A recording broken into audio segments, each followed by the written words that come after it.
Welcome everybody to the final, sadly, race in the DaveCam and PPR iRacing League Tier 1.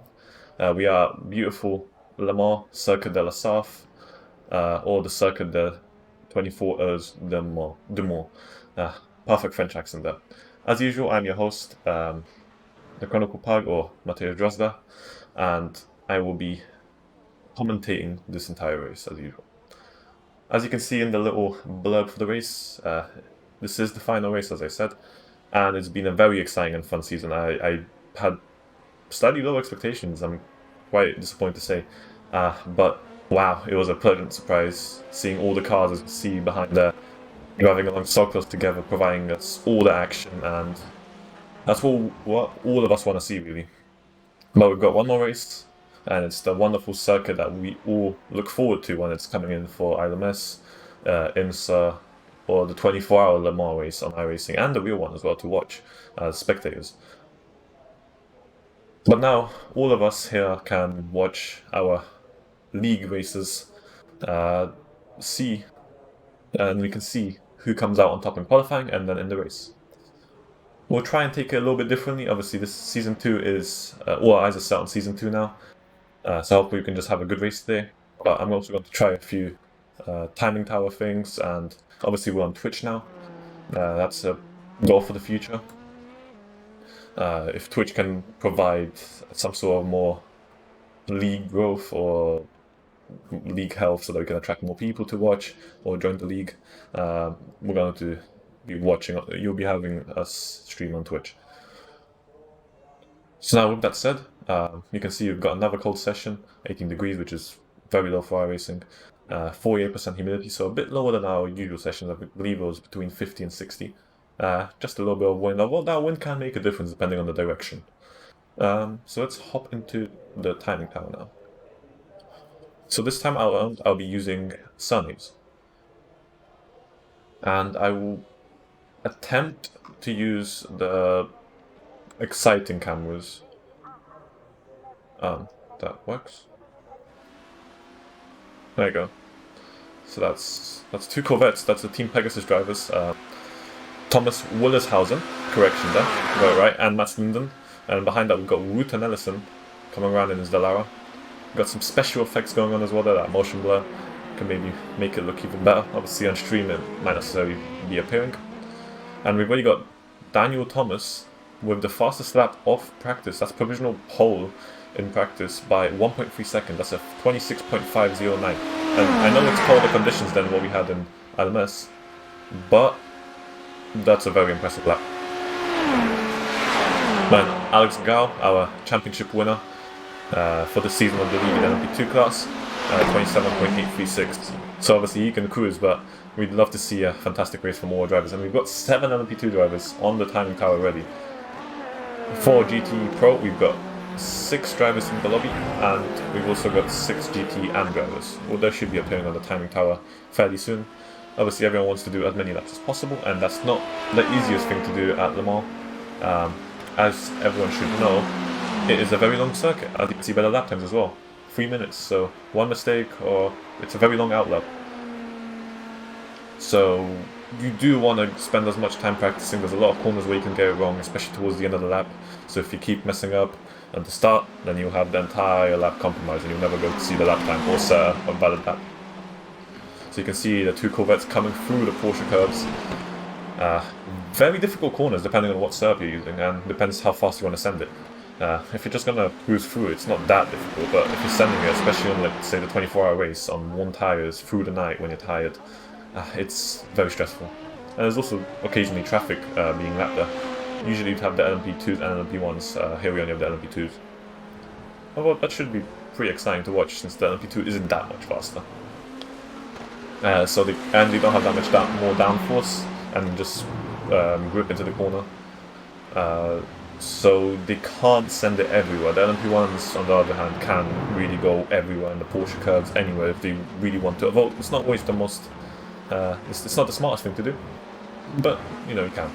And we see James Bowman take provisional pole of GTM by a second on Tim Graining, 49.132. Chris Barrett's currently on pole, on provisional pole in his Ferrari, Well, 47.415, that's a fast lap. That's a very fast lap. For comparison, in Island Mess, I believe the temps were a bit higher, maybe around the 30s. We had 47 was a very fast time by the pros. So obviously, minus 10 degrees, it can, I would assume the fastest times would be around 46. But we've got a very high level of skill here in all of our drivers. So you could expect this as your second split drivers, as some would call it. And you can see a bit of a tow going on here by the Team Pegasus drivers. Heard someone zoom around the camera. Very nice, I believe these are... what time is it actually in game? Let's just quickly take a look.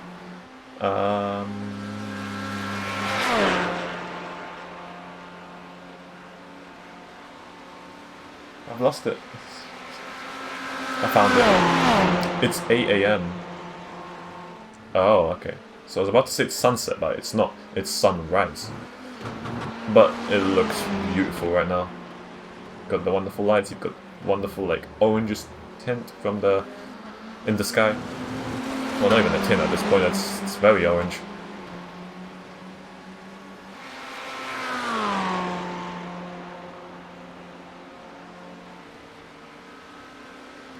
So obviously we've got a bit of a pulse, so the camera won't be showing any other drivers, but maybe let's try and take a look at what some of our other splendid drivers are doing. So you see quite a few GTs. We've seen more Corvettes going down the straight, and also we see Edward Holt behind Ducajo.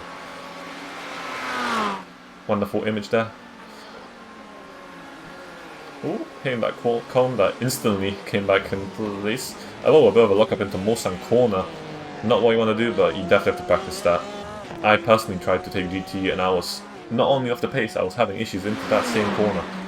Very difficult to get the car stopped and stopped in time when the tank can brake as late as possible. But it seems to be alright. Maybe it's just outlap, not exactly sure. Doesn't say outlap, but you never know.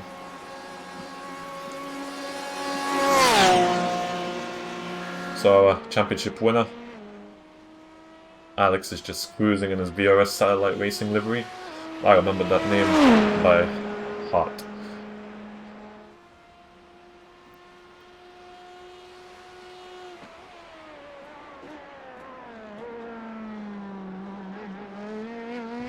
I'm quite happy with the special effects that I put on, or the motion blur, and specifically motion blur, where you've also got the heat haze and everything else.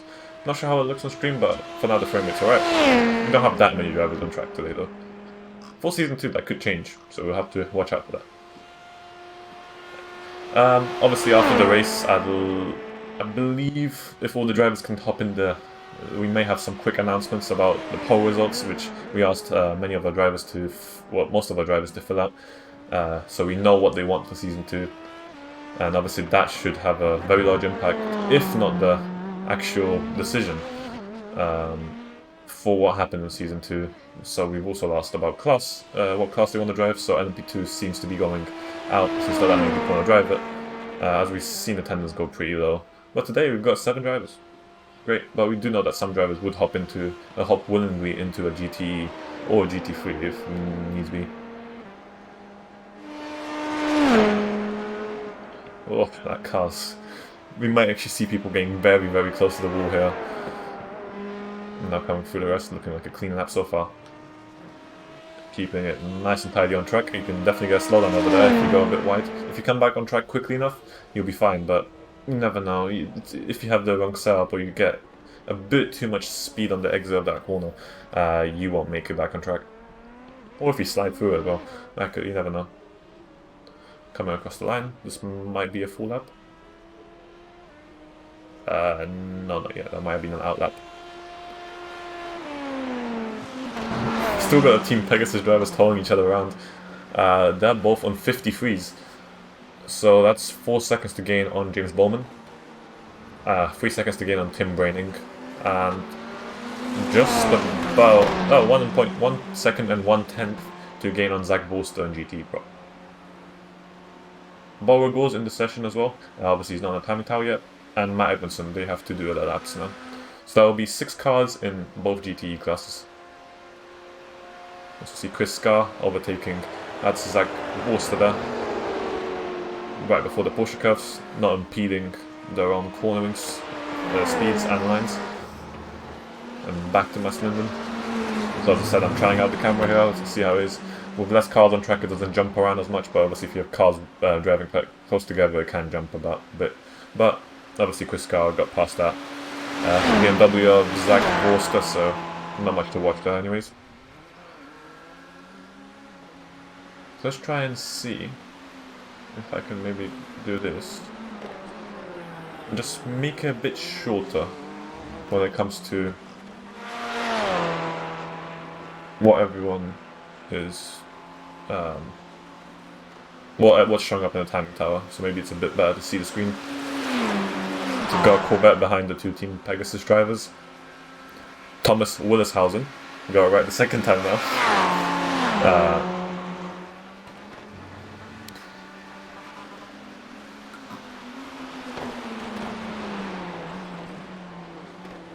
The two Swedish drivers.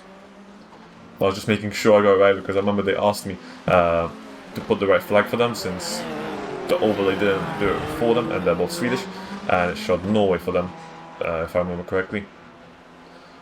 Two Swedish drivers, and then you got a Corvette. Wow, that's quite close. That is James Bowman actually. Whipping out that tail end into Arnage, I believe that is. That's one of the places, that's one of the only places I'd say where you can actually get an off track. All the other corners really that you can go off the track or off the racing line, it would be slowdowns.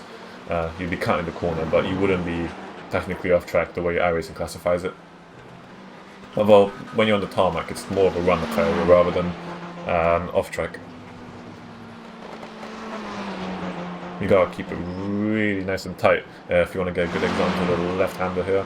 Looked fairly clean from James Bowman here. Obviously that lap may be a bit ruined from that little tail end incident through Arnage.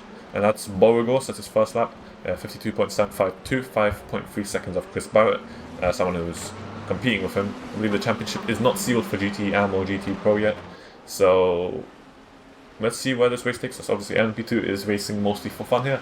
But, you know, taking a win's a win.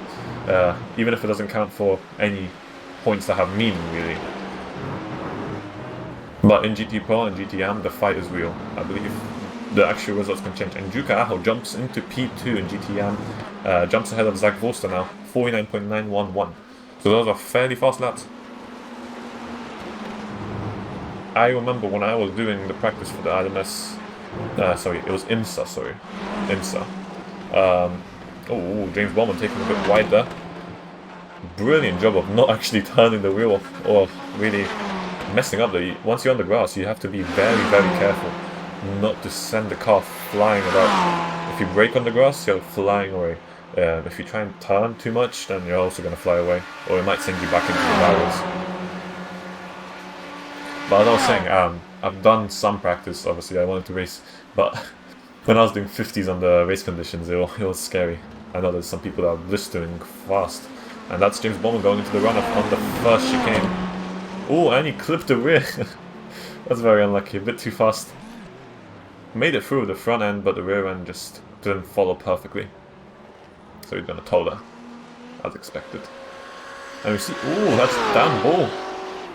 Just about surviving through Mosan corner. Going to gravel a bit. As usual, that black and pink livery. Very, very simple, but good looking. And this is the man I'd like to name the strategy man. We've seen him at least 2 races in this season where he nailed on strategy, gained so much time, and ended up getting the lead on one of these races. Don't remember exactly which one it was, but one of them was definitely the lead being given to him. And that's Edward Hope losing it through Indianapolis. And that's Dan Ball losing it in the corner after. That's Arnage. Coming off the track and keeping. Oh, actually. Yeah. Oh, and that's the ball hit. So that's going to be a tow. Meanwhile, Edward Hope's going to keep going. Didn't get any damage. He stopped the car on time. So you can see the drivers are pushing the limits. Obviously, on a colder track, you can definitely hit faster laps. But, you know, even if it's colder, you have to be able to send that car to those faster laps.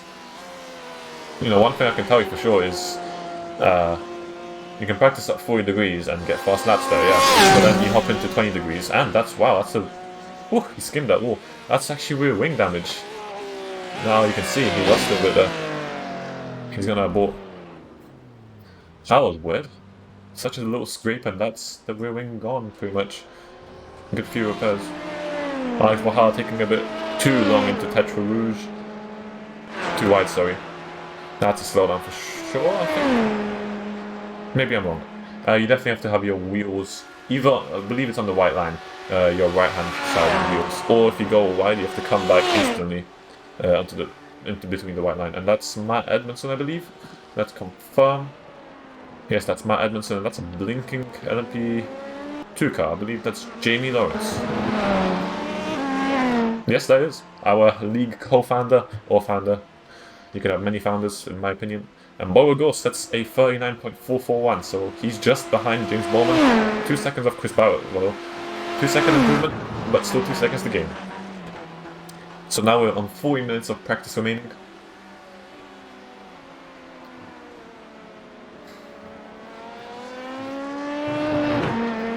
Just took a quick peek at the Twitch statistics just to see how we're doing. Welcome everyone, whether you're PPR staff, PPR drivers, and that's Juka Apple, sorry, I'm going to interrupt it. Juka Apple 48.920, provisional pole in practice. That is 600th, nearly 7 on James Bowman. But I was saying, welcome all new viewers and old viewers alike. We are happy to have you watching us on Twitch.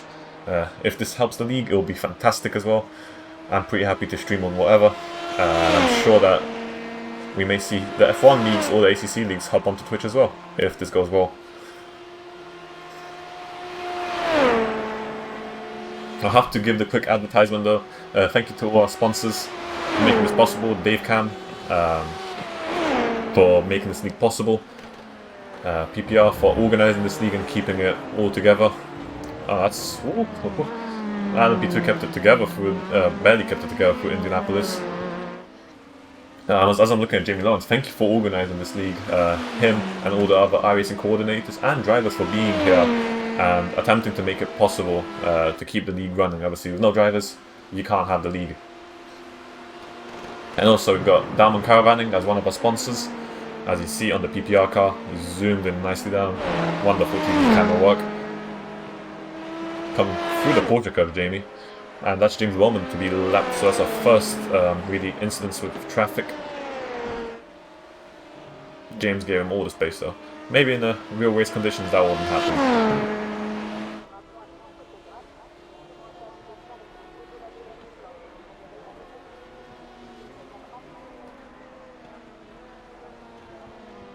So as we see Jamie come through these chicanes, I'll give a quick little note about it for those that don't actually play iRacing or have never driven the LMP2 or even any prototype.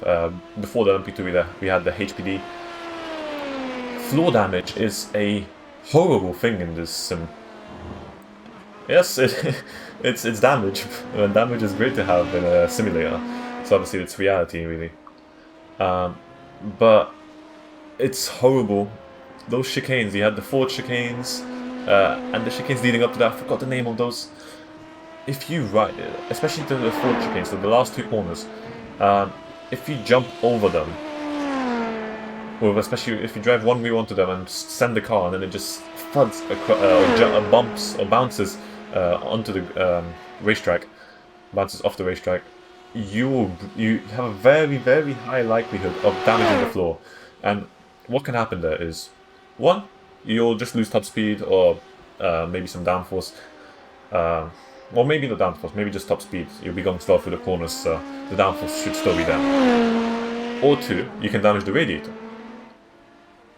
And if the radiator is damaged, or the cooling, your engine has a very, very high likelihood at that point of blowing soon or in a few laps time. Obviously at Le Mans the laps are quite long, so it's not that soon.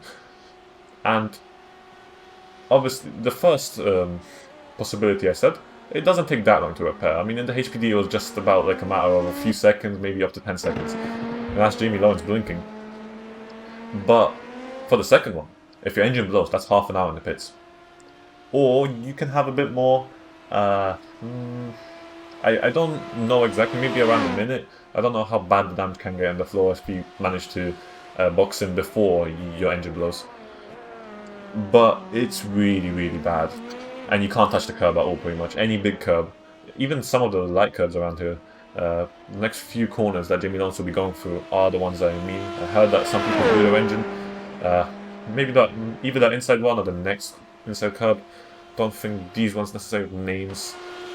Just the very slight curves in a straight, really. But it's something to watch for.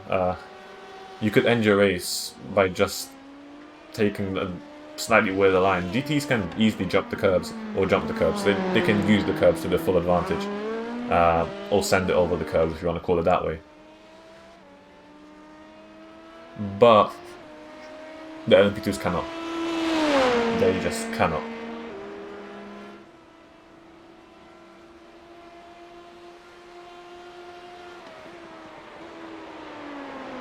So let's try and maybe hop onto someone else. Jamie got his share of the view, of the camera views. Daniel Thomas, our current provisional pole in LMP2. And that's, wow, hopefully that's not commentator's curse there.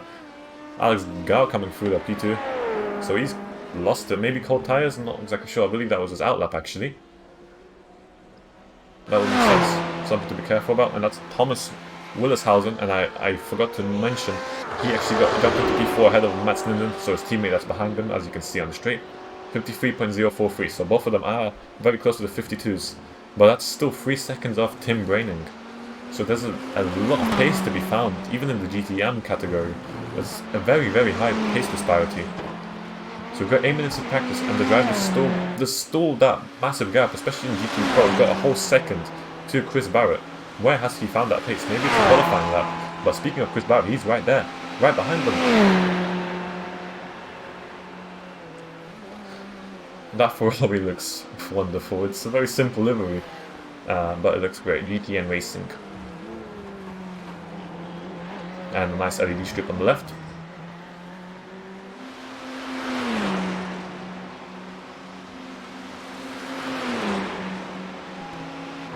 And LED strips on the mirrors as well, I never knew that. We'll get to experience all the lighting since we're in low visibility conditions are considered. Obviously they do have to have the night lights on, or at least daylights you want to call it, on, not the high beams, but just so that you can actually use the lights. If it was dark, I think they'd use endurance lighting. If you look at ACC, another good sim, they do have lights on, so when you have to use it roughly during the day or slightly lower visibility conditions, and endurance lights which are brighter. I'm not exactly sure when they determine to use those, but I know that there's brightness difference between these two. And we see Dan Bull in his BMW. He puts it right behind Chris Barrett, 2.5 tenths, but that's a challenge. 47.675. So that's a challenge from Dan Bull. We know these two like to fight a bit. We also had a lower goal fighting with these two. Even the Hope teammates in the Porsche and the Corvette, so you've got all the different cars besides the Ford fighting.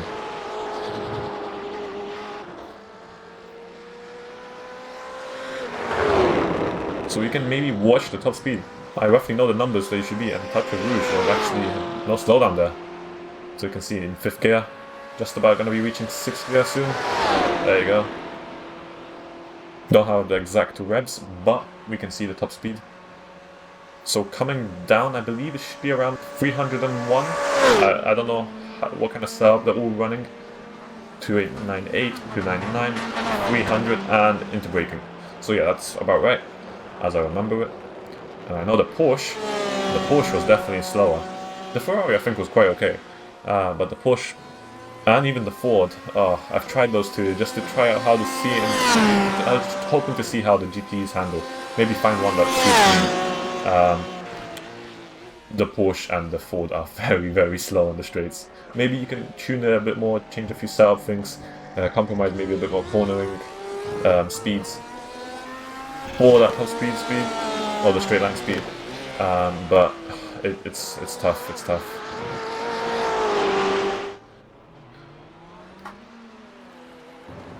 It's definitely tough.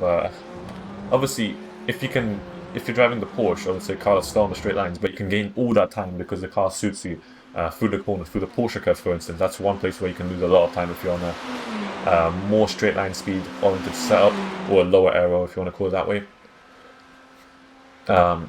If you can gain all that time with a car that suits you better, even if, let's say, the bop isn't fair on it, it's great. It's great. You can see, just like, I believe it was inside, one of my friends sent me a picture when I was at Interlagos. He had all BMWs. People were preparing for the BMW 120 Sim Cup, which was also at Interlagos, obviously. And then he had him in the Corvette. And obviously, he was fast in the Corvette. He loves the car. He makes subs for it as well. But you just see everyone else in the BMW, but he can keep up. He was faster than them even. But now the BMW took a few nerfs and it's not as competitive anymore, but that provides more opportunity for people to maybe ride different cars. Obviously, we now see that the Corvette is the meta, if you want to call it that way, for the most part. But for me personally, I have the Corvette and it doesn't suit me at all. At least I have to adapt to it a lot more than I personally like. So I don't find that much pace in it. But I mean, if someone loves the Corvette, they can feel free to drive it. I, for instance, like the Ferrari a bit more. And I could be faster than that than I would be in the Corvette. But we do see quite a few Corvettes, so I'd like maybe a bit more bop intervention just to make the Corvette a bit more level with the other cars. Obviously, it does depend on tracks. Some the Porsche might be dominant on the more technical tracks, the ones where it's more downforce versus straight line speed. But I have seen the Corvette dominate on quite a few tracks now, so I would like some intervention there. Someone in Twitch was saying, what do you think of the Bitfix livery? I will tell you. If we can see Alex Valhalla. No, we cannot. He's disappeared completely. That's a loud honk on the straight start-finish straight. I do think it's actually not a bad livery. I'd have to look at it again, and we'll look at it in qualifying then, unless Alex comes back out on track.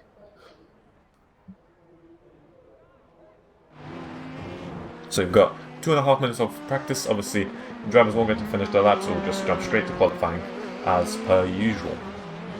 So you've got Beauregard and Zach Bolster behind Juka Aho and James Bowman, if that continues in qualifying. As I always say, since we had the class merge, they will be starting behind, and they will have to overtake those two GT and drivers, regardless of whether it's for points or just them being in a different class fight. Because obviously the cars aren't, like, GTM drives the same exact cars. The only difference can be setup or driver skill. We haven't bopped with the GTM over, because I believe it's not possible per driver, at least right now, in iRacing. But they will have to get past, so...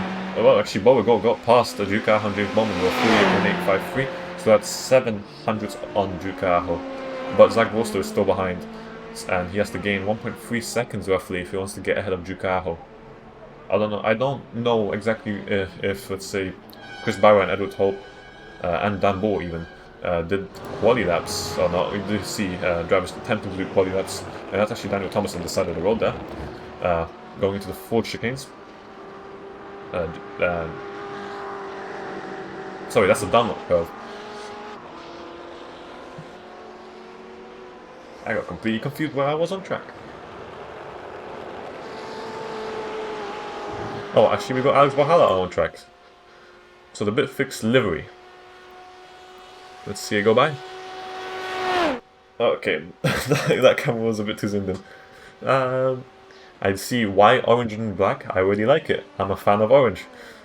That is a good looking livery. I personally love the orange in there. Obviously it's not too much orange. I do love orange, but too much of it on, or as long as the main color, it definitely doesn't work out. But here you've got the white, orange and black mixing together. That looks great. So there's your answer. Mr. First N1X in Twitch chat. That's a good looking livery. Now, the more I look at it, the more I sort of love it now. It's a bit biased, I do love orange, And Adam Singer sets his first lap just about when the practice ends. That's a 2.4 second gap to Jukaho from him, 51.4. So let's have the qualifying module, and it's already up actually. That was wow. I've been beaten. So we'll follow Daniel Thomas. Wow, that's very dark. We're starting at night. So that's 50 minutes of qualifying as per usual. I believe that's 4 laps. 4 laps maximum.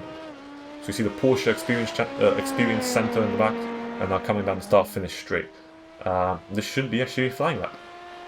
So we'll follow him through.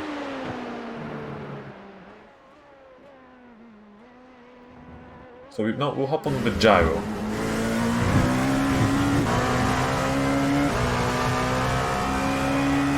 So at the bottom right, we've got the speed. It's not perfectly aligned with the qualifying modules, shall I say. But let's hop on board. So now we've seen the first few corners. Now we've got Petrol Rouge. Let's see if we can keep it clean.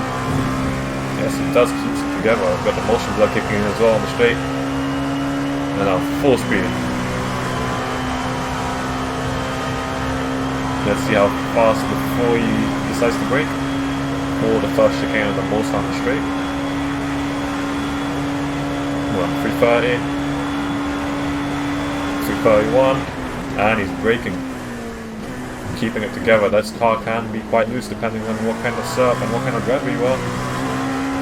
And now back onto the second part of the straight. Can't get the same exact speed here, but you definitely need to focus on the exit as well as the actual corner itself. Now, the second chicane, let's see how late he brakes.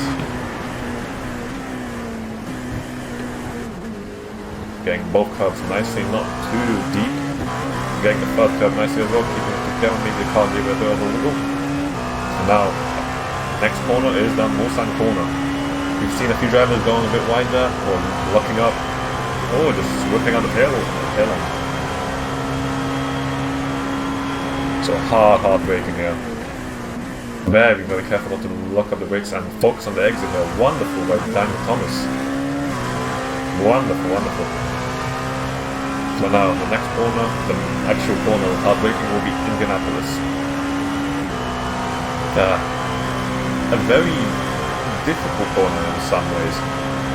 Obviously you're going full throttle here, very high speed, and then you have to give it a slight dab of the brakes, and then hard braking into what is a 90-degree corner, I'd say, or nearly 90 degree. It's not a square corner, it's a curve. But yeah, and now Arnage, keeping it very together. Using all the track limits of the exit of Arnage, and now down to the quarter curves. A very exciting but difficult section of corners. So we have seen Chris Bauer apparently get purple. Oh sorry, that's not Chris Bauer taking purple in sector 4. That's probably going to be one of the other two drivers. Keeping it together through the Porsche curves, maybe getting a little bit of understeer. Some of them are carrying a bit too much speed and can't get the curve perfectly. But Daniel seems to be purple through the sectors so far. Alex is only purple in sector 4. Correction, sector 5 as well. And now a break. A few chicanes remaining. Now it's just a 4th chicane. So be very careful not to yeet it too hard over the curves. And wow, wonderful by Daniel.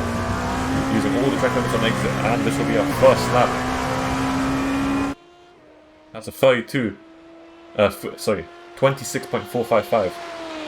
Great lap. So as you see Alex come by, let's see how well he can do. Can't actually admire the liveries now, since it's quite dark, but you can admire the lights and the cars going by. So the target is 26.455. Can Alex beat it, even though he didn't get purple everywhere?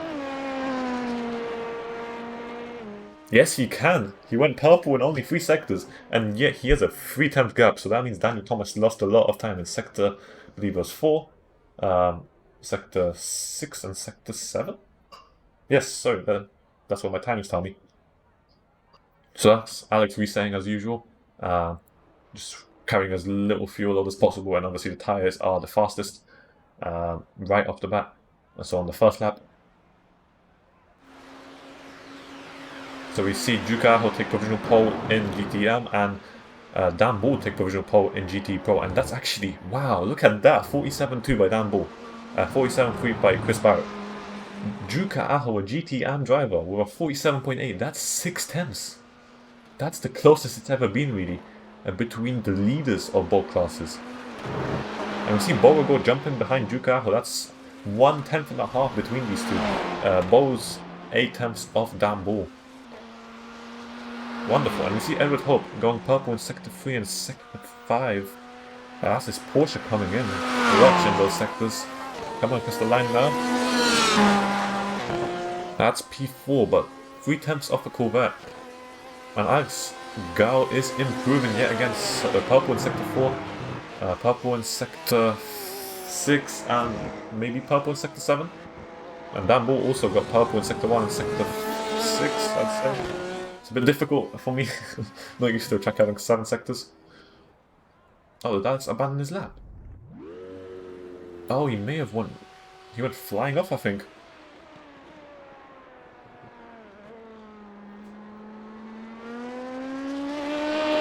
And we also have Zach Vorster in P5 now in GT Pro, so there's 3 drivers behind Ducajo GTM that will have to get past him if they want to really catch up to the rest of the GT Pro pack, which is currently Dan Bull and Chris Barrett.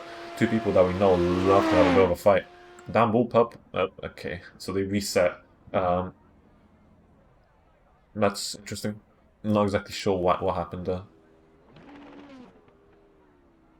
Jamie Lawrence, 28.817, 2.6 seconds off our leader.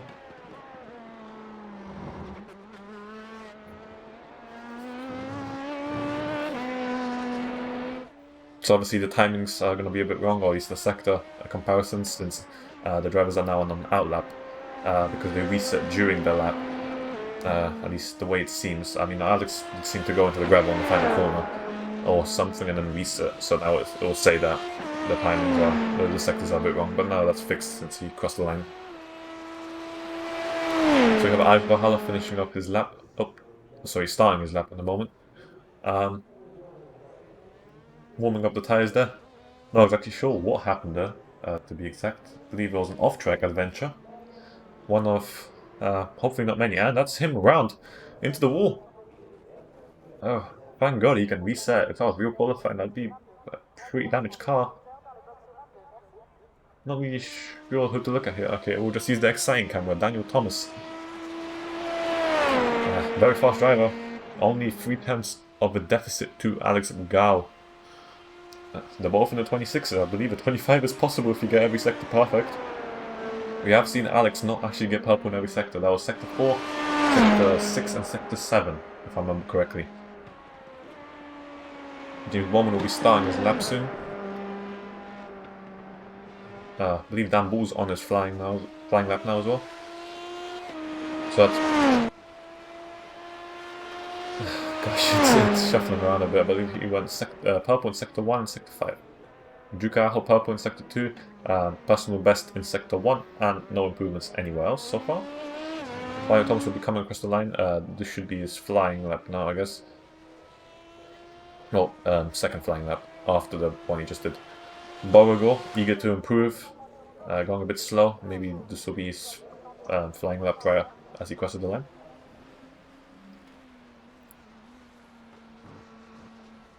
Feels like the car's going a bit slower than usually. Might be wrong here though. Yeah, okay, this is definitely a out lap or first lap. Thomas Willishausen coming across the line now. This should be his flying lap, yeah, 53.4? 52.4, sorry. That's P3 for him, ahead of his teammate Matt Linden. Edward Hope, purple in sector 3, that's another purple for him in his Porsche. Personal best everywhere else. William Hope, the teammate, was hoping he can actually catch up to his Porsche brother, teammate, whichever you want to call it, because Edward Hope is 3 tenths off Dan Bull in his Porsche. And as I said, anyone can drive any car they want really now, and that's very close. We see a BMW on top, a Ferrari in second, and a Porsche in third. If the Porsche can keep up in the tow, they can definitely, Edward can definitely pull out some magic. I know for a fact the Porsche can be fast in the corners if the driver's ahead. Don't slow him down. So we see William Hope coming through the Porsche curve now. And Jamie Lawrence improving every year, I believe. Yeah, there we go, look at that improvement. A bit of a scrape of the wall with William Hope.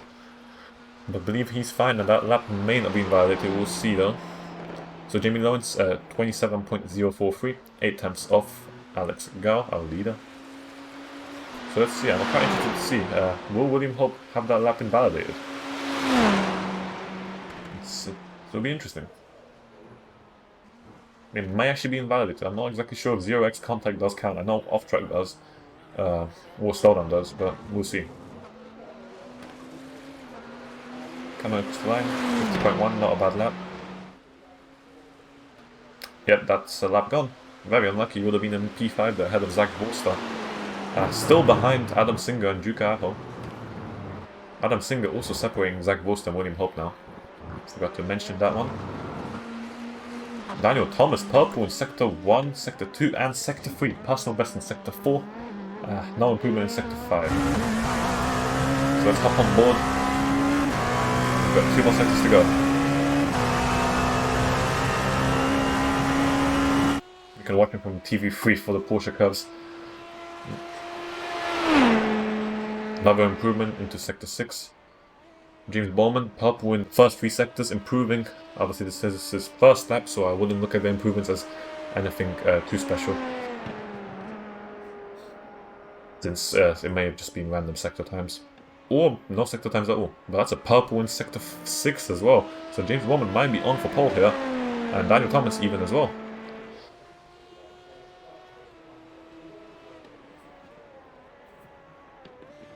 So that's Daniel Thomas coming across the line first, then James Bowman. We'll see how these two do. We've got 3 minutes remaining of qualifying. Maybe a few more laps can come in. Daniel Thomas. 26.098. That's pole. Provisional pole, sorry. On Alex Gao. That's 600ths of a difference between these two. Wonderful lap by him. Wonderful improvements. Obviously, we know Alex has not set the fastest laps in Sector 1 through to Sector 3. So that's where Daniel Thomas gained the most time. Meanwhile, we've got Dan Ball deep on the lap. Let's see. No, he's still standing there. He's just gonna be standing there. Chris Scar into P5, 29.580, 3.5 seconds off nearly. But a lap time's a lap time. He tried his best, maybe. He's still got maybe one more lap. I'm not exactly sure. We'll have to see. So Alex will be out for another lap, and Beauregard takes provisional pole by 5 tenths, or half a second, whichever you want to call it, 46.670, so that's the first 46 of this qualifying session. Good job, Bo.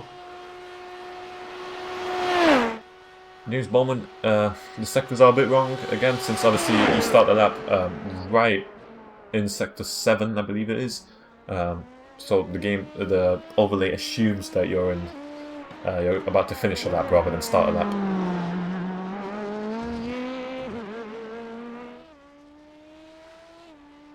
So the next person to cross the line should be Alex Gao. I don't see him currently on the qualifying tabs.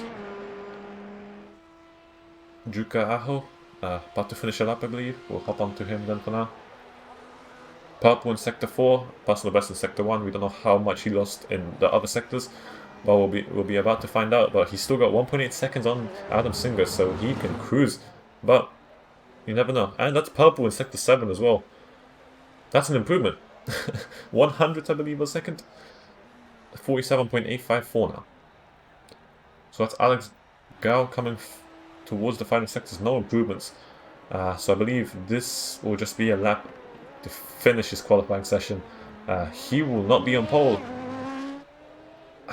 He will be on the second row unless someone in LMP2 can stop him, but doesn't seem like anyone else is on track, so that's it for LMP2. Daniel Thomas takes the last pole of the season ahead of Alex, which is quite a surprise. No one was expecting it. Meanwhile, we've got Dan Bull still sitting there in his BMW. So 20 seconds remaining, and I'll run down the grid order in a moment. You can see it here, but might as well still go through it.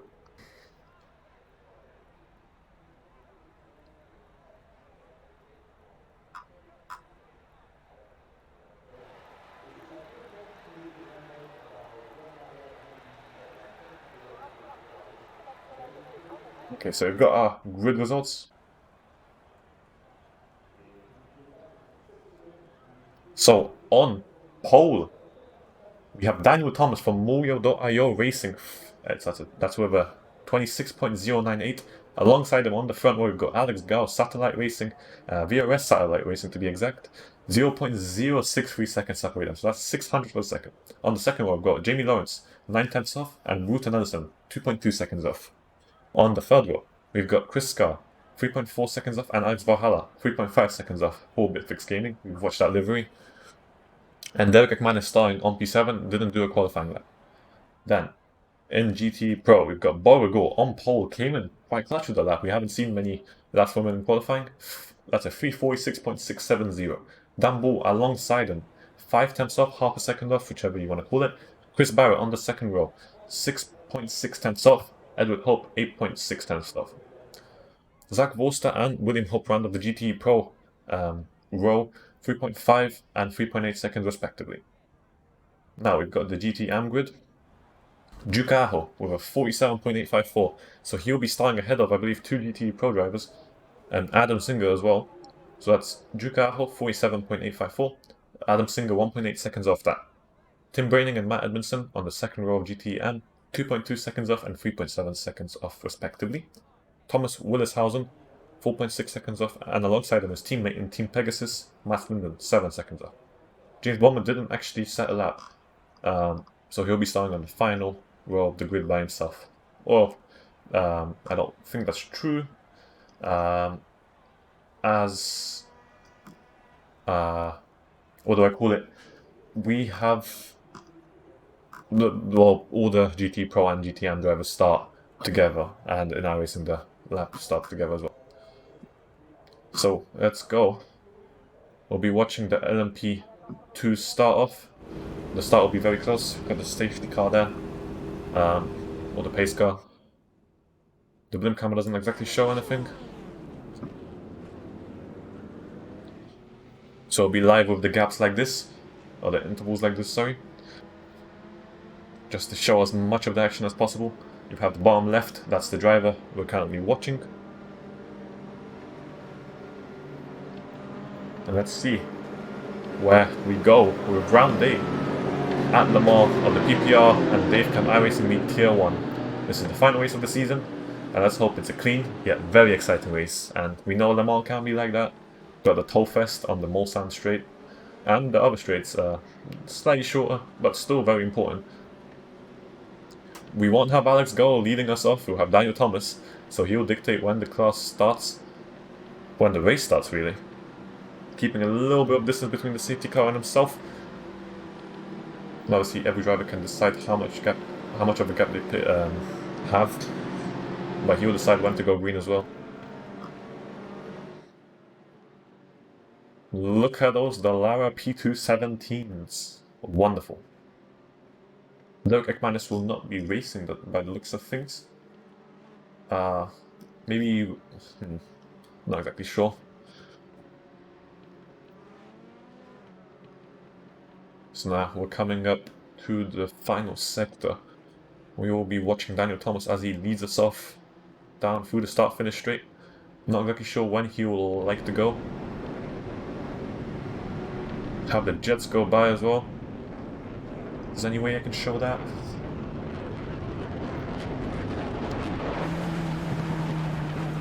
We'll see the jets go by on Daniel Thomas's POV.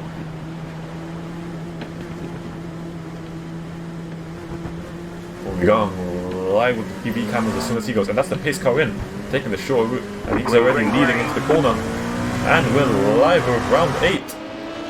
Look at that lead he's already pulled. Daniel Thomas is ahead. LMP2 class is going single file already. Let's see how the GT Pro cars are doing. And that's side by side, Dan Bull and Beauregard into the final chicane, and Chris Barrett right behind them. And that's a spin. That's William Hope off, and that's the GT Am grid close behind. So the GT Pro drivers are very close together, but we've seen already some contact. William Hope went into the wall, into the gravel. He's fine right now. Into turn 1 we go. Turn 2 even. Dan Bull's fine. Chris Barrett's in P2 now. And something happened to Dan Bull. He lost time, maybe a slowdown of some sorts. So now it's just Chris Bauer chasing after Beauregard. And we've got Drew Carroll and Tim Braining already up into P4 in GTE class overall. P4 and P5. So we'll see a fight between Chris Barrett and Beauregard definitely on the straight. We've got Alex Valhalla chasing after Chris Scar. And Matt Edmondson and Matt Linden having a real fight. James Bowman loses out. Drops back to P7 where he started from. Drew Carroll jumps ahead of Edward Hope. The Porsche, as I said before, does lose time on the straights. We see a bit of a fight between Chris Bauer and Beauregard early on. We've got 45 minutes of action. Now Chris Bauer backs off there. Now we're out of the first motorcycle chicane and now onto the second one. And Adam Singer has made a move on Tim Braining. You can see who's ahead. And we've got also Zach Bolster eager to get past him. He's in GTE Pro. He doesn't have to be fighting these guys, but he has to get past them on track.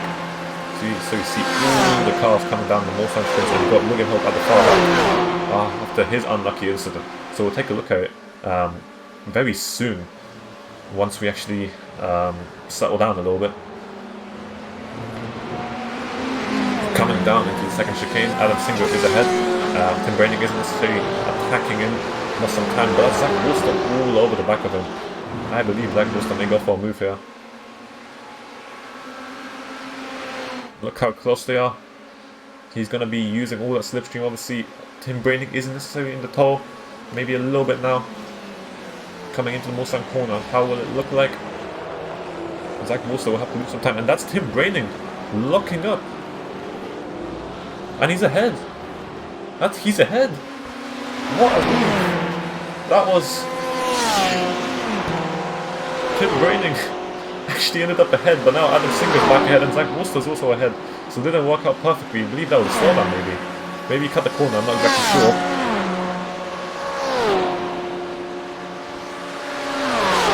So it does seem like it's settled down a little bit. Let's quickly take a look at what happened here. Coming into Mustang corner. He locks the brakes hard, cuts the corner, obviously avoids Adam Singer there. So that's a slowdown he had to serve. And now let's pop back to what happened to William Hope. So you see William coming down into the final chicane, and that's Adam Singer, I believe, jumped the curb a bit and gave him a bit of a tap. Obviously, he lost a ton of time trying to rotate on the gravel and then come back on track as well and get back up to speed. And look at that helmet as well. Very unlucky start for him. One of the bikes, I believe. And we also see that he had a crash apparently. Well, I believe that's a bit wrong. Let's just quickly look along here. And that's a spin into turn 2, I'd call it, Dunlop chicane. So he's already having the unluckiest race of his life since before the start-finish straight even. And that's where we actually see Daniel Thomas box in. Has he got some sort of damage? He must do. So now that's just Jamie Lawrence chasing after Chris Scar. Although the gap's quite big here. But we do have a bit of a fight in GTM still. James Bowman, Thomas Willershausen, and Matt Linden.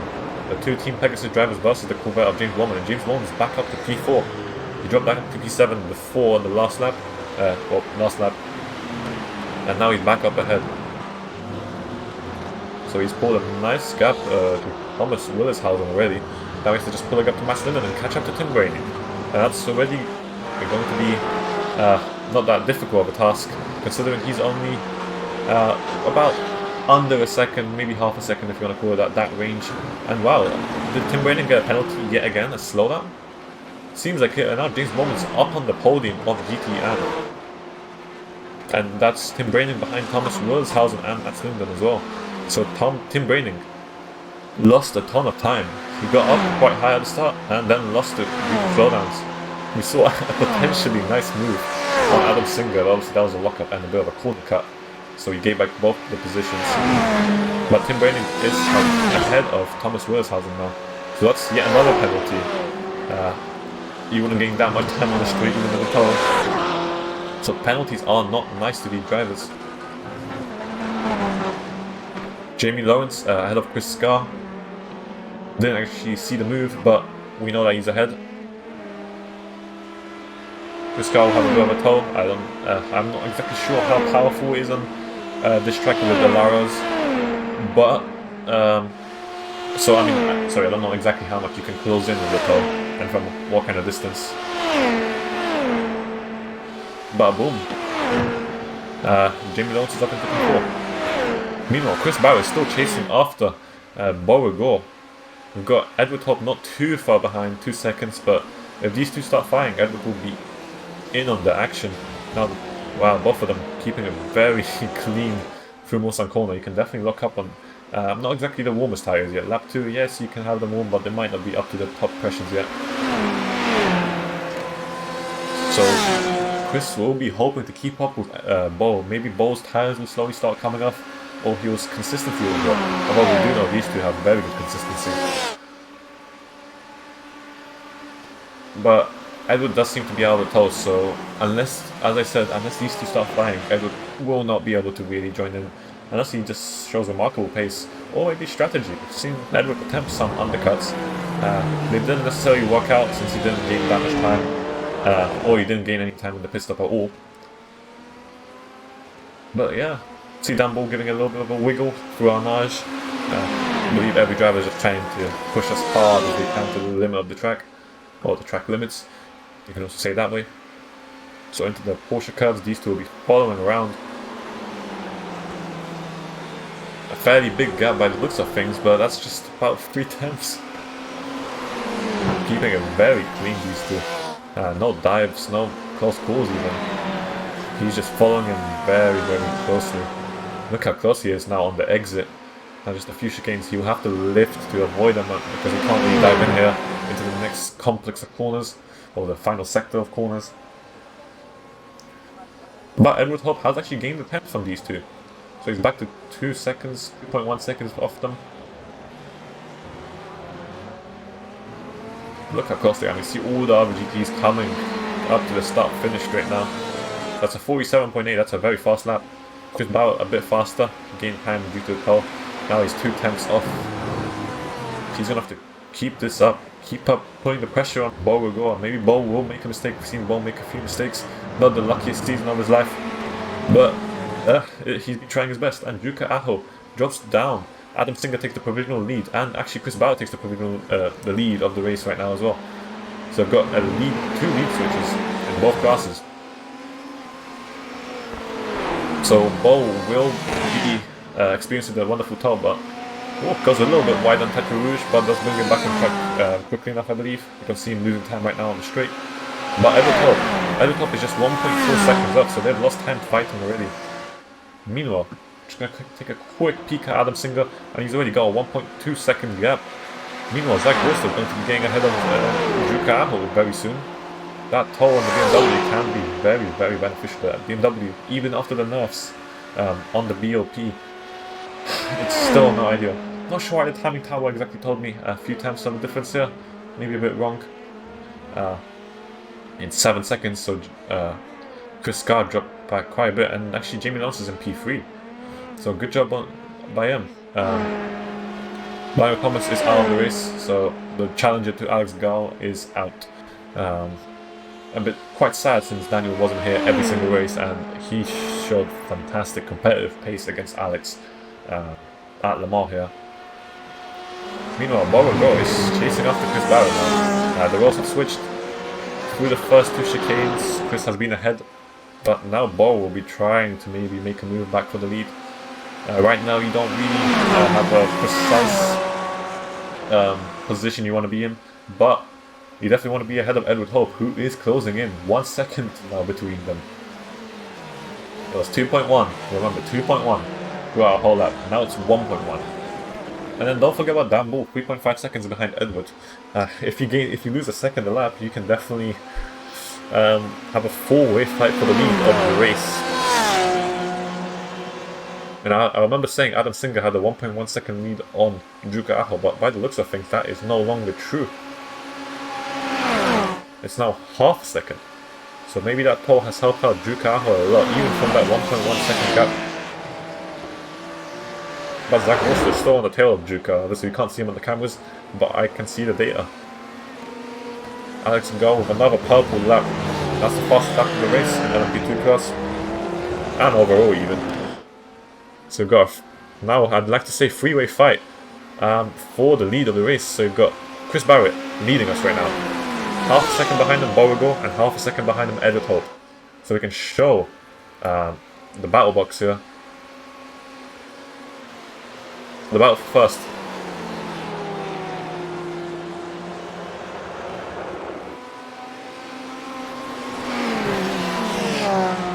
Coming into the Porsche curve, we see them all coming through. Clean by all of them, but Chris Barrett has gained some time. It's now 8 tenths of a gap, but we see Edward Hope closing that gap. It was half a second now, 3 tenths. I sense a fight brewing up for P2 of GTE Pro. Look how close he is. Edward has to maybe lift up a bit or compromise his corner to maybe just keep a normal line, or at least fairly normal line. But he's still on the rear of Beauregard. Jukaho is still following Adam Singer quite closely, but Zach Bolster can't seem to get past Jukaho yet. But he's 9 seconds behind Dan Bull, so obviously he isn't in direct competition with even Dan Bull in GT Pro. But if he gets past and some mistakes are made, Zach Bolster can very much fight for maybe even a podium. And that's James Bowman saying the fastest lap of the GT-AM category. So he is the fastest man on track currently. We see Tim Braynon coming into the pits. Is it possible that these cars can box in early as an undercut? I'm not exactly sure. Oh, that seems like some. Oh, that seems like damage. That seems like damage. And he lost, and that's straight into the wall. That's wow. That's quite early. I'd expect the Ford chicanes to be the place where you die, but that's front damage. That might even be a meatball using the tarmac. Cutting point, I'd like to say, where the safety car could just go through that, or part of the Bugatti circuit, I'm not exactly sure. But he's in the pits, that's front and left damage. Possibly some suspension damage, I'm not exactly sure, but it's definitely aero. If I remember correctly, that might be 10 minutes of damage, depending on how hard the hit was. That's Matt Edmondson behind in the pits as well. Although I don't think Matt Edmondson had damage, so he's okay. Chris Scar makes some move on Alex Valhalla. Alex Valhalla had a bit of an off-track adventure, I believe. We can take a look at that in a moment. And Matt Edmondson's out on track, so that was an undercut pit stop. 12.9, and altogether we'll see the pit lane, the whole pit service and pit lane time. 49.650, so that's a target. 12.9, 49.6. And we see Beauregard catching back up to Chris Barrett. Wow, he can actually make a move here. Will he go through it? No, he won't. A bit too far. And that cone's flying again. That poor cone. He's being bullied by everyone. Very, very unlucky. The cone's just being absolutely abused by all the GTE drivers specifically. We can't actually see the Corvette sandwich between the Ferrari and the Porsche. But this is a three-way fight for first in class, as you see on the bottom right.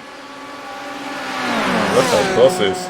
Hopefully Bo makes no mistakes today, and he can be very happy if he can stay ahead of these two. But wherever he can, there's still half an hour to go, 31 minutes, and the pit stop as well. That's Chris Barrett taking a bit too deep, looking up a bit into Indianapolis.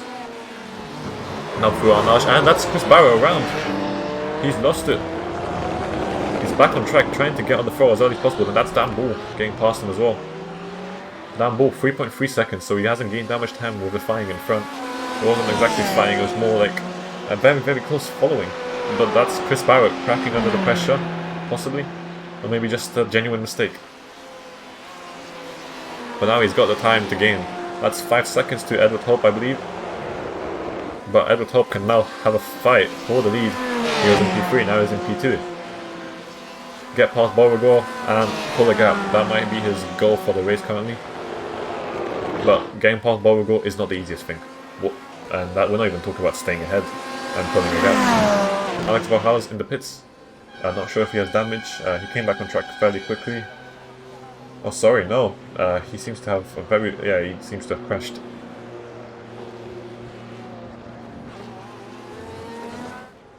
We're just going to quickly take a peek at what's up with his car. Oh yeah, that's damaged now on the right side compared to Tim Brayning. So that's GT Pro drivers ahead of half the LMP2 grid.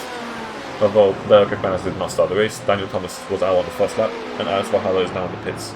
So he'll get overtaken by the rest of the GT drivers currently, since they're all on the same lap, besides Tim Rainey is also on the same lap. So that's James Bowman saying another purple lap. We can take a quick look at him. He's obviously trying to catch up to Duke Aho, someone he has fought with a few times before. He's the fastest man on track, and he's closing that gap fairly quickly. Alex Valhalla is out on track, so it must have been a very quick repair time, maybe just a few seconds. I did say the repairs were fairly quick. The LMP2 or HPD, or the HPD is the old one now. But I know for a fact that HPD had fast repairs.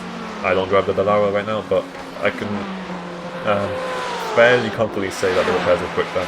And that's Edward Hope in the lead of this race. We're going to jump back onto the fight. Into the first chicane, Edward Hope had the toe and his Porsche. Even though I did say it's not the fastest on the straights. That in the toe, he gets past Bo as well. Maybe Bo's running more of a downforce setup. But whatever it is, Bo has to overtake another car. And we see Chris Barrett in P4 and Dan Bo in P3. And see other cars all the way down the Hillside Straight, behind the first chicane even. So this fight's, I don't think it's going to end very quickly. We see Dan Bo actually gained 3 tenths since the last time we talked about the gap. Chris Barrett has 2 seconds to gain there, but they're both slowly gaining on the 2 cars. Obviously now Edward's going to slowly try and pull a gap. If these two don't fight that much, P3 and P4, Dan Bo and Chris Barrett will not get a chance to fight for the lead of the race. But if Bo decides to scrap around a bit with Edward, then, you know. And that's Ed. Oh my god, that's Bo. Bo completely off. I think he made a big mistake on the braking here. Went very wide and then just, I think he locked up actually. And then tried to turn it in and the car just was going far too fast. And that's Adam Singh and Duke Aho behind him. And that's another car off. Who is that? James Bowman. That's James Bowman. Okay, we need to look at the replay of that one. So he went off into the gravel, locked his wheels not to go into the wall or fly around, and then we reversed back on track, nearly hitting Alex Valhalla. Good evasive action, then that's damage on the rear. And now he finally pulled over, but he reversed into the wall again. It's more damage. And now he's finally back up to speed, but that's some spoiler damage. As you can see, probably rear splitter. Nearly blocking, I believe that was Mats Linden, or Thomas Willishausen. Thomas Willishausen to be exact. So that's, wow, not exactly sure what happened to him. Start reversing all over the place here, but he's going to continue driving. I wonder if his pace will still be great. So that's Edward Hope in the lead of this race by 3.3 seconds. So he's gained back the time he lost fighting Bo Rigor. But we've got a fight for GT and the lead right now between Adam Singh and Duke Aho.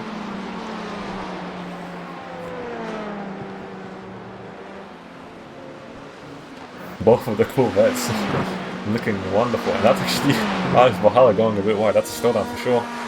We'll see him bleeding out on the straight here. And that's Edward Hope with the pole, the fastest lap of the race for GT Pro by 100th of a second compared to Dan Bo. So good job Edward Hope. He seems to have a lot of pace, a lot of race pace maybe, in that Porsche of his. And now he's pulling away on Dan Bo, so that's him in the lead. And he could be on to take his first win of the race, of the season, sorry. We'll see though, he has to keep it up. Obviously Dan Bo's not gaining any time right now, but Chris Barrett is gaining time on Dan Bo. So Chris can still be on for P2, maybe P1 if he can show faster pace than Edward Hope. William Hope's in the pits now. Possibly an undercar attempt or just hitting just so, you know, he doesn't have to worry about it later and just can put his head down and push as hard as he can. No damage on this car. Don't think even that light tap on the start of the race was really any damage for him. So he's okay. Hopefully at least.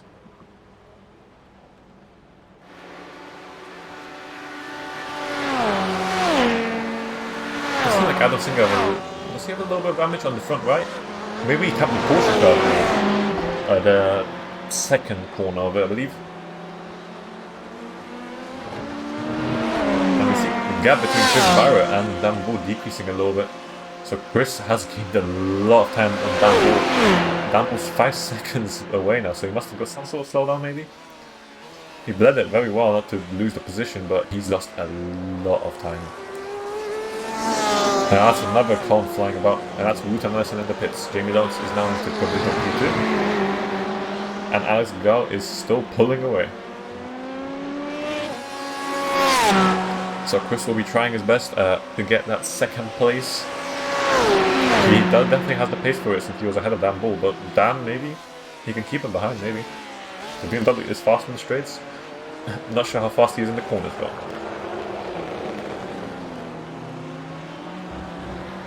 Very, very close. Chris is a master of following the car ahead. You can follow him very close. It's not millimeters, but you know, following someone millimeters, it's very dangerous, especially going into the braking zone. And anyways, you'll benefit from the tow when you're 4 tenths away, whatever happens. Even in an MX-5, you benefit from the tow.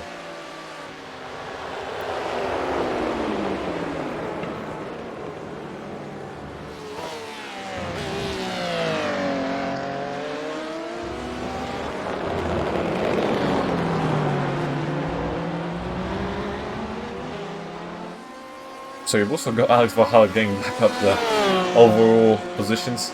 No problem for him, he's just gonna flash to let the drivers know and just drive by. No issues for him. No boost button or anything, but he just has to hold the throttle on full. Adam Single went off track for a moment, probably no nudge. That's a common spot to get off track, but one of the only spots where I've ever gotten off track. Sorry, an off track safely, where it's just extending track limits rather than exploring the track or what's outside of the white lines.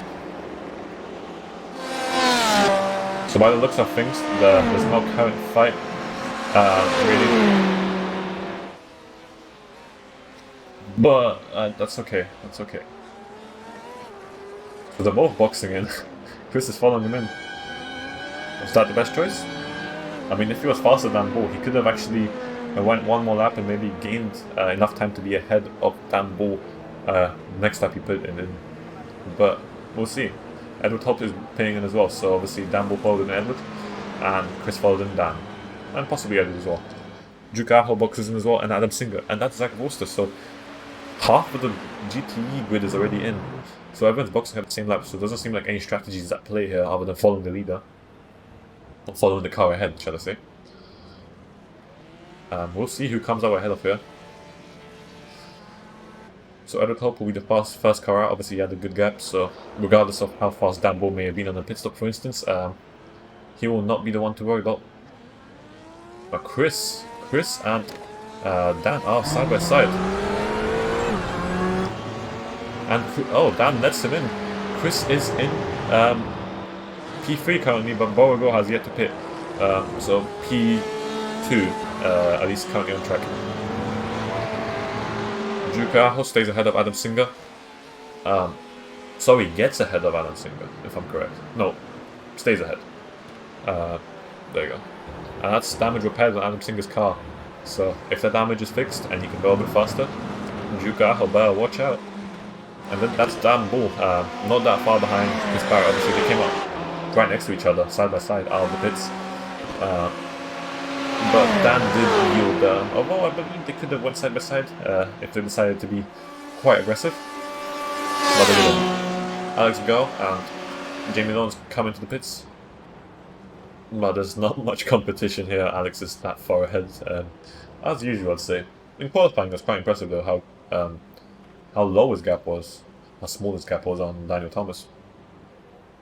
Jamie Lawrence coming in behind, just trying to take the safest strategy really to gain time if he can gain any time.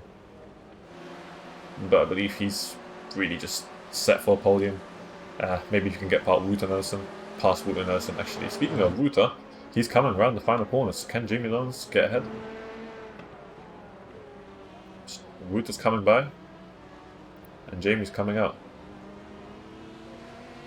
So we'll see Wout come by here, I think. There you go, Wout is ahead, but look how close Jamie is. So he's gained a lot of time over the few laps that he was ahead of Ruta. I believe it was 1 or 2 laps even after Ruta boxed in. But oh my god, they're just a tenth apart. This is the fight to watch right now. An LMP2 fight, something that doesn't happen that often really. A bit of aero wash I believe there. Since when you're that close to a car, the aero is not working perfectly. Got a dirty air as well through the corners. On the straight you do have that cleaner streamline there. And Jamie, you will be able to make a good through it, that's pretty much certain. And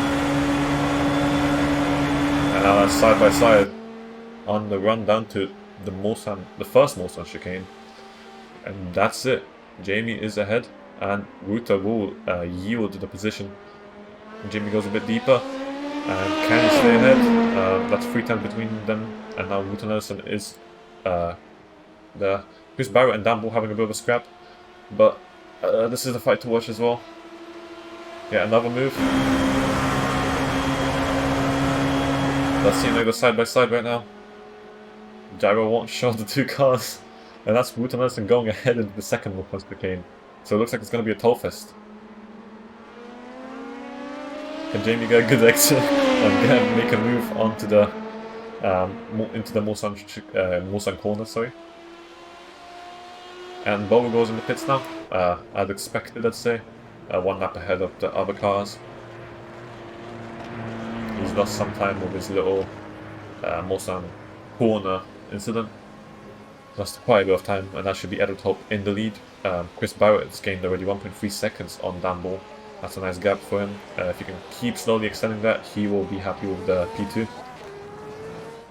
Bowe will be watching him. I believe he'll be behind Chris Barrett. So that's Edward Hope. That is Chris Barrett, and that should be Dan Bull. There you go. So that's hit. Bowe will go behind all of them. But it's not that bad. He is 4 seconds behind, so that's actually quite good. I don't know how far away he was before, but it does seem like he's within fighting range if he can put down the pressure, and that's Ruta Nelson. Obviously the interval gap was a bit wrong, at least on the timing power data, but you can see Jamie Lawrence has gained 1.7 seconds, so Ruta is no longer in the fight for P2. If Jamie can keep up this good pace, or this pace advantage, he will be happy with the P2.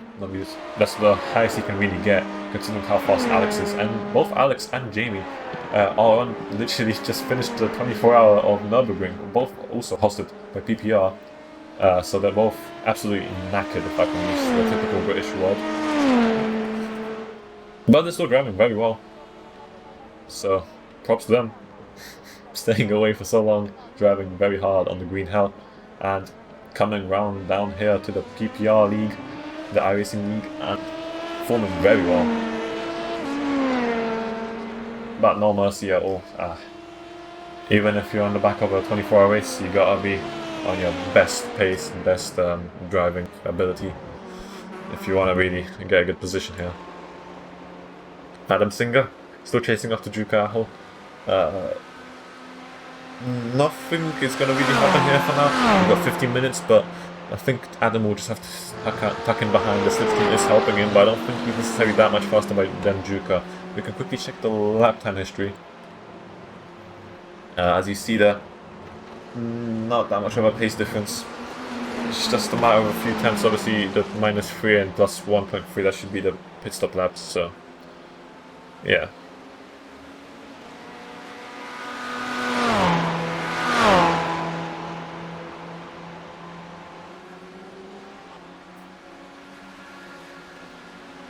Alex Valhalla drops back behind Edward Hope. What's happened there? Oh, he's in the wall. What happened here? That's a crash. Coming down, this is the run up to Mulsanne corner, and that's him gone.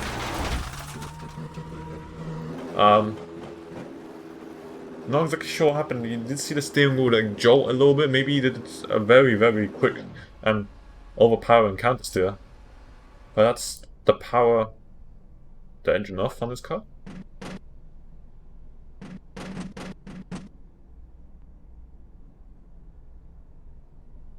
Not exactly sure what happened here. And you've also got this incident here. Just coming around the straight, he's back up to speed. And he loses it on the curb. Rams the rear again, so that might be some engine damage, but I believe he's already out of the LMP2 race. But it's still not a nice thing to happen. And then, what happened here? He went off track, and I believe...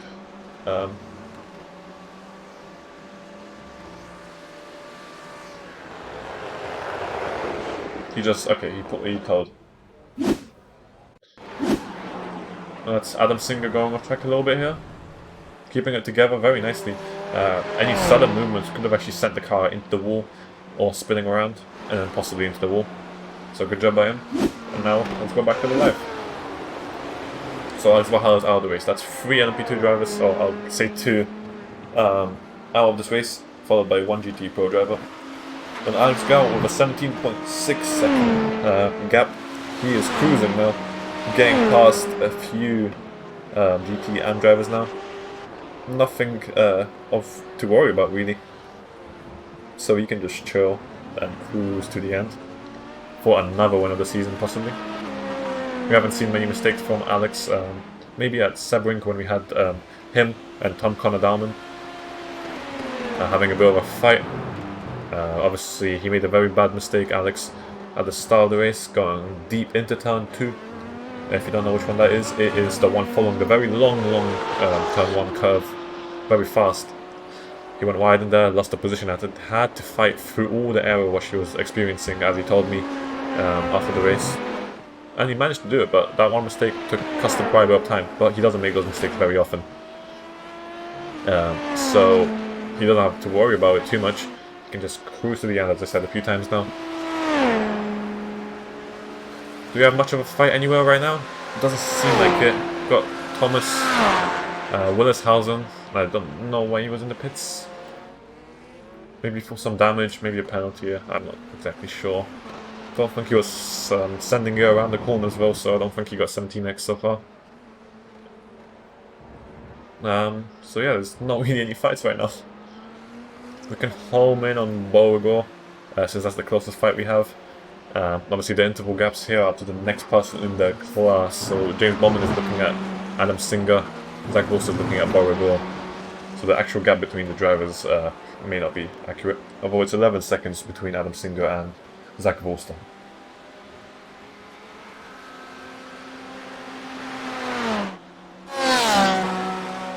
So we've got this possible fight between Beauregard and Dambo. 2 seconds.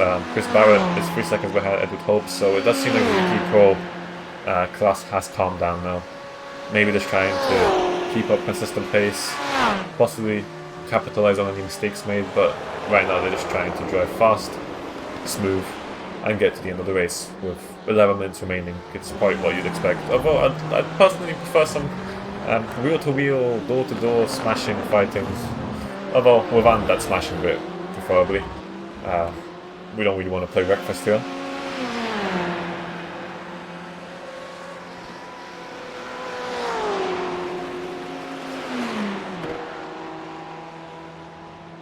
So there's really no fights going on anymore. That's not great.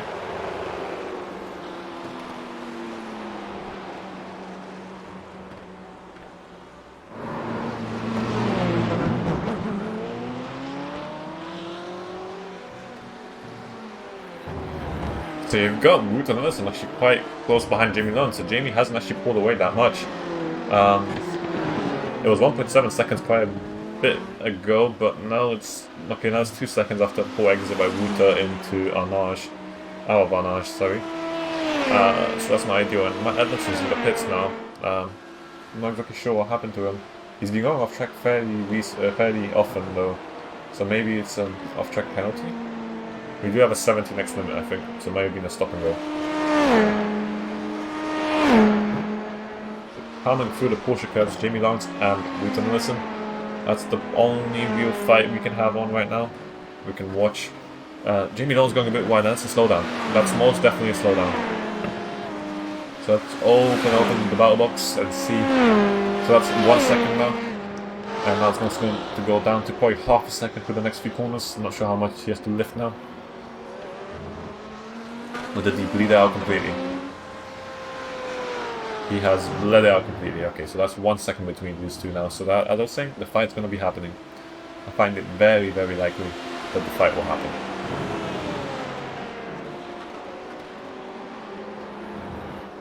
Now we've got James Bowman as traffic. May have slowed down Jamie Nolan a little bit there through the Dunlop chicane. Comes through fairly cleanly though. Now Wouter Nelson has to get past, and Wouter Nelson will actually have it worse. He has to get past on the run up to Tetrarud and will go for the dive. No, he won't. He'll wait patiently, and look at that. Jamie's pulling away now, 1.6 seconds. 1.7 maybe on the straight, and that's, look at that. From 8 attempts from Jamie's mistake. Now it's Wouter Nelson back to 1.7 seconds behind Jamie because of a traffic, and that's the art of multi-class racing. Being able to get lucky with traffic is a skill that I don't think many have mastered yet. I haven't, definitely, as my LMP1 driving skills, well, driving results present, I lose a lot of time in traffic. And as you see there, it's very unlucky when you do. The car ahead pulls away while you're trying your best to keep it clean with the car ahead that you're trying to lap. Meanwhile, Edward Hopper and Chris Barrow actually, wow, Chris has gained a lot of time on Edward. It was 3 seconds, now it's just about a second, and now Edward will be losing time on the straight. Obviously the toll and the force being slow on the straights. It's something that will not be ideal for him, but maybe he can gain that time through the corners. He has to survive another 7 minutes, so that's 2 laps, maybe 3 laps. And Juka Aho, what happened to Juka Aho? So he's going around, that's the Mosan corner, keeping it fairly clean and going a bit too fast in, clipping the gravel with the rear wheels and spinning around. Then giving another spin, and that's Adam Singer going off track as well to avoid Juka, and Juka's finally coming back on track. So Adam Singer takes the lead in a very weird move, shall I say. Not the one you'd expect, but that's the move done. Zach Wooster behind them as well, catching up now. So back to the fight between Chris Barrow and Edward Hope for the lead of GTE Pro.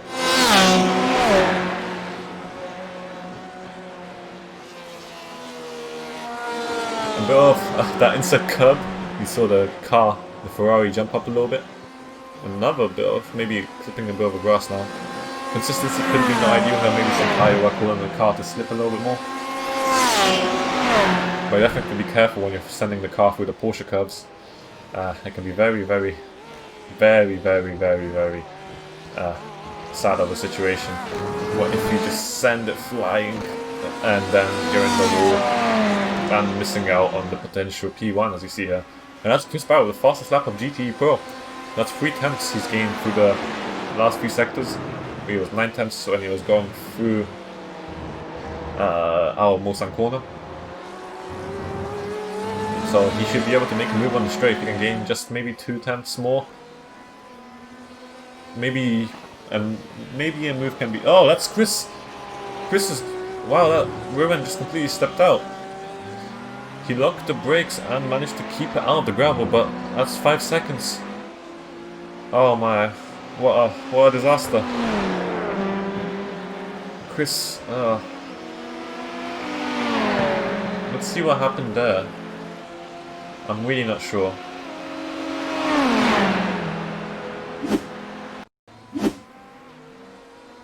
Okay, so it's calming down. So on the braking, the car went a bit to the right, leaned a bit to the right, and as you saw there, he clipped a bit of the grass and it spun her around. So it's under braking, you don't want to clip the grass. And he tried to obviously turn out of it for the corner. And that meant he completely lost it. Unlucky. But that means Edward Hope is currently uncontested for the lead with 4.5 minutes remaining. So that's just 1-2 laps maybe? Should be 2 laps.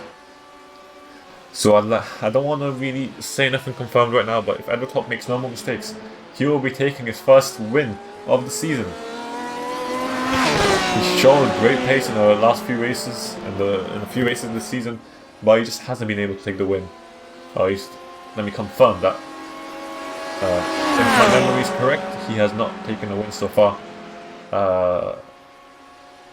Yes, he has not. He's taken podiums, 3 podiums to be exact, prior to World Atlanta, and a podium in World Atlanta to be exact. But he hasn't been able to take a win, so he took 3rd, he took 2nd, but he has never been on the top step of the podium. But today might be the day he actually manages it. So, congratulations to him so far. He didn't start from pole, he started from possibly even 3rd if I remember correctly, behind Chris Barrett. But he is now leading this race after mistakes from Chris Barrett, Beauregard and Dan Bull, which just led to Edward being able to both show his pace, catch up to the driver ahead of him, and make the overtake, whether it was directly or by the mistake. And then obviously, he did lose time to Chris Barrett. Chris Barrett was showing immense pace, especially in the toe. But Chris made a mistake as well, and that just gives Edward the freedom. He was under pressure, sure. He could have been overtaken in the next lap, actually, in the lap we were watching. But Chris was under pressure as well to try and keep up the consistency, keep up the good pace, and not actually make any more mistakes. But that mistake came out, unfortunately. So we've got 2 minutes remaining, 2.5. So that should be 1 more lap for the GT Pro drivers. I'm not really sure why Alex is coming across the line, so this is the final lap of the race. It's 3 minutes 34 LMP2 lap roughly. 3 minutes 25 if we want to push it. 26 maybe. 29 you saw here. So we'll follow Alex through the final lap of this race as our championship winner and another race winner. I believe this is 8 wins now. And LMP2, no, that's 8 pole positions, not 8 pole positions, 7 pole positions, 7 passing laps, if I remember correctly, and that's, yeah, wonderful season for him. First season of PPR goes to him, and look at that sunset as he goes down the Mulsanne straight, that awesome dog picture. Apparently there's a bit of a fight between Jamie Lawrence and Luke Mercer, but I think the gap's decreasing a bit, so I'll put it on the wonderful photo cameras and let's watch Alex driving along.